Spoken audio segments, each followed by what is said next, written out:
Hi, my loves. Okay, today we're gonna have a little bit of fun. We're gonna play with some hopping. Hopping is something that you will find in our classes sometimes, not all the time, and not all of the teachers, but I love hopping. I love handstands, and so let's play a little bit. So I'm gonna go through a few different variations. The first one will be cat burglar hops. These start from a hands and feet position, where the feet are as wide as the hips are rooting high and wide, the belly is soft, the heart is full, expanding circumferentially all sides. And start with a couple of pulses here, just rooting the hips back and then pulsing the heart forward. And as you pulse forward, push into the mat so that we're not collapsing shoulder blades pull together, we're really broadening. That's super important for handstands as well, is to have that strength of pushing into the ground. Okay?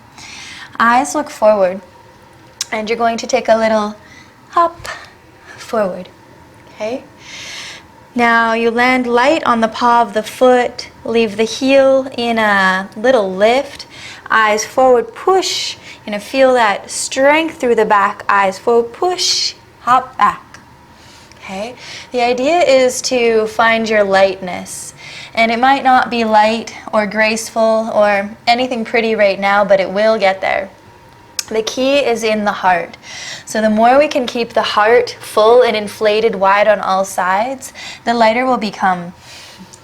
Eyes look forward, bend, hop forward, land light, hop back, land light, hop forward, land light. And these can be just like hopping low, yeah?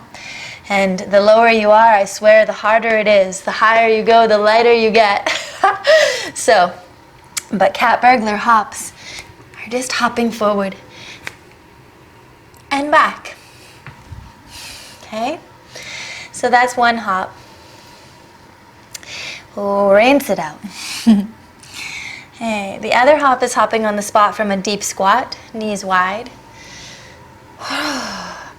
The hands press down nice and strong. Again, we don't want to be collapsing in the shoulders. We really want to be maintaining your radiant heart. Eyes look forward, pushing to the ground. Don't let the elbows buckle, because then you lose your strength when the elbows bend. So we got to push super strong. Eyes forward, hop and back, hop and back, hop. And these can just look very like little mini hops, okay?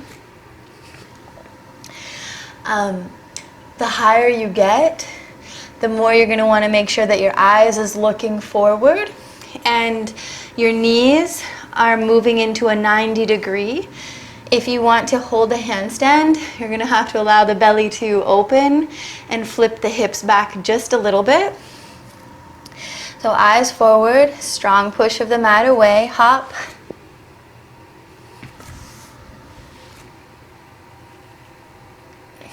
The knees pull down, the hips move back, the belly is long.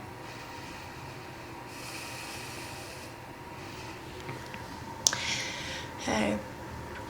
The other hopping that you can play with, that was the #1 hop that got me my handstands, that really cultivated strength and awareness through my core and my hips, was hitch kicks. So take your right foot, that's my left foot, take your left foot to the side, hands planted to the mat, eyes forward, pick up the right knee and pull it in. You're going to take a little hop, like a cartwheel kick. Now again, these have a place to start, and it's just low, just getting the motion. Back and forth. You want to keep your arms pushing strong. Eyes forward.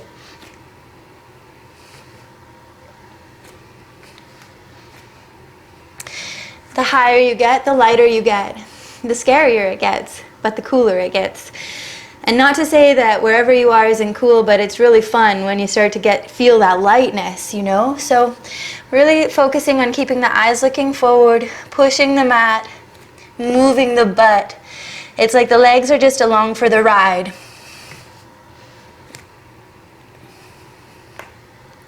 And you land light with a paw.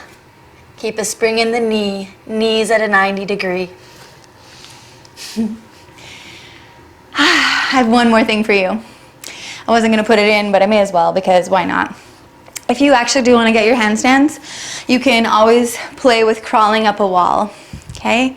And what that's going to look like is you take your bum to the wall, yeah? And you want to touch your bum, and your feet are kind of underneath of your knees in that position.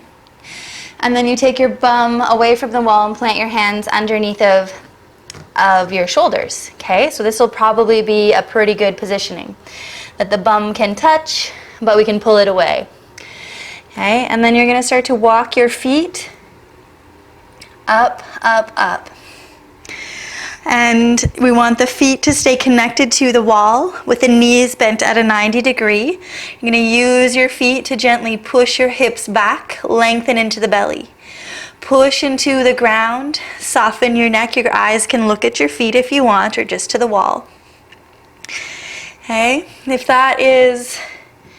So I guess one thing to say when you're up here, you don't need to try to like take your legs off, right? Just get strong here. This is a good place to start until you come into class with me. And if that's like pretty scary, like to just like go up on that angle, you're welcome to take a longer stance away from the wall. So it would be more like coming into hands and feet and then walking up in this position. And you'll notice though that I can't get my hips behind my heart. And so in this way you're gonna have to walk your hands back so that you can find that upward, that downward, that inverted space in a good way. And we're working to slide the hips behind the heart so that the hips just past the heart and the belly is long. Okay. So come to class and we can play that. But hopping is good for your heart, good for your soul, good for your energy, and it's a workout that you can just like nail in a minute and feel like you can just like go back to anything that you're doing. So have some hops, you know, even just like hopping around, hop, hop, hop. Whatever your hopping looks like, hopping is a good thing. I love you.